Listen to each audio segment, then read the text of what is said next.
Hello everyone, आपका अपने channel D cipher पर स्वागत है। दोस्तों, इस चैनल से जुड़ने के लिए इस चैनल को सब्सक्राइब करें और लाइक ज़रूर करें।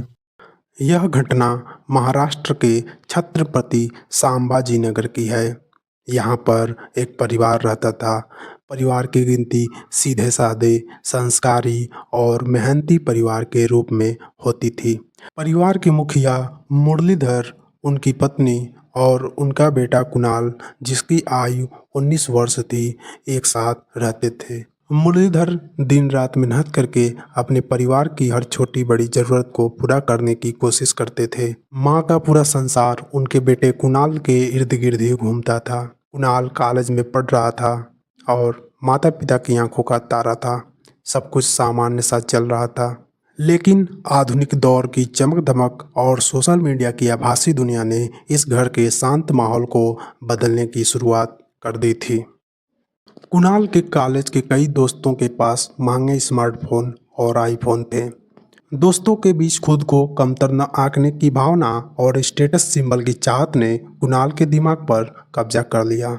उसने अपने पिता मुरलीधर से एक नया फ़ोन दिलाने की जिद शुरू कर दी थी। आईफोन की कीमत मुरलीधर की कई महीनों की कमाई के बराबर थी। मुरलीधर ने कुणाल को प्यार से समझाने की कोशिश की। उन्होंने कहा, बेटा, भी हमारे पास इतने पैसे नहीं हैं। पढ़ाई पूरी कर लो, अच्छी नौकरी लग जाएगी तो खुद के पैसे से खरीद लेना।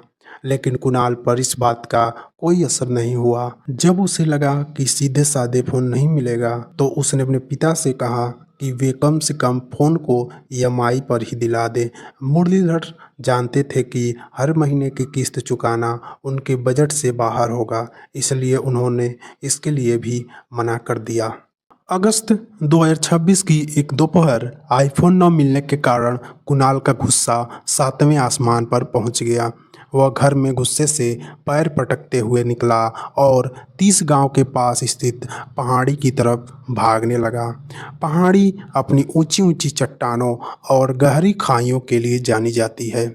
बेटे को इस तरह गुस्से में भागते हुए देख मुरलीधर, उनकी पत्नी के दिल में अनहोनी की आशंका बैठ गई। दोनों बिना वक्त गंवाए कुणाल के पीछे पहाड़ी की तरफ दौड़े। पहाड़ी पर पहुंचकर कुणाल एक बेहद ऊंची और खतरनाक चट्टान के किनारे खड़ा हो गया। वह चिल्ला रहा था कि अगर उसे फ़ोन नहीं मिला तो वह यहाँ से कूदकर अपनी जान दे देगा।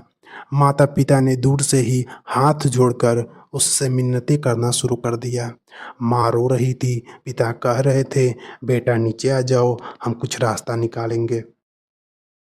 लेकिन कुणाल पर उस वक्त जिद का भूत इस कदर सवार था कि उसने अपने माता पिता के आंसू और उनका दर्द नज़रअंदाज कर दिया।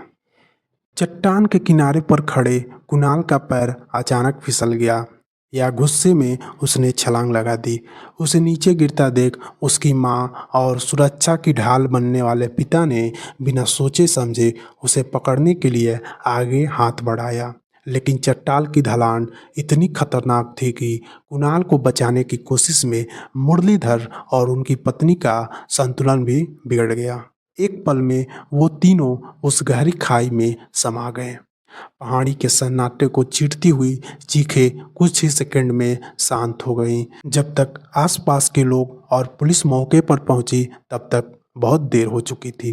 चट्टानों से टकराने के कारण तीनों की मौके पर ही दर्दनाक मौत हो गई। एक आईफोन की छोटी सी जिद ने कुछ ही मिनटों में एक पूरा परिवार हमेशा के लिए खत्म कर दिया।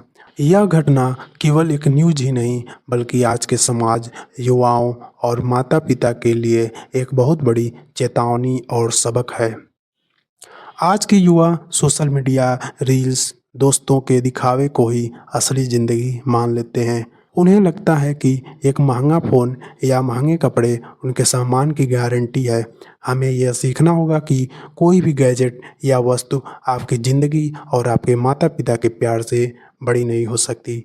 दिखावे की संस्कृति से दूर रहना बेहद ज़रूरी है।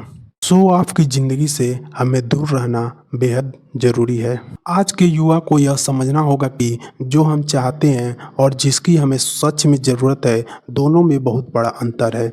एक छात्र के लिए फ़ोन का काम पढ़ाई और फ़ोन से बात करने से ज़्यादा और कुछ नहीं है, जिसके लिए एक सामान्य फ़ोन भी काफ़ी है। अपनी ज़िद के लिए परिवार की आर्थिक स्थिति को नज़रअंदाज करना मानसिक अपरिपक्वता को दर्शाता है। माता-पिता अपनी इच्छाओं को मारकर बच्चों की खुशियाँ पूरा करते हैं। जब वे किसी चीज़ के लिए ना कहते हैं तो उसके पीछे उनकी कोई मजबूरी या बुद्धिमानी होती है। बच्चों को माता-पिता की ना को स्वीकार करना और उनकी आर्थिक सीमाओं का सम्मान करना चाहिए।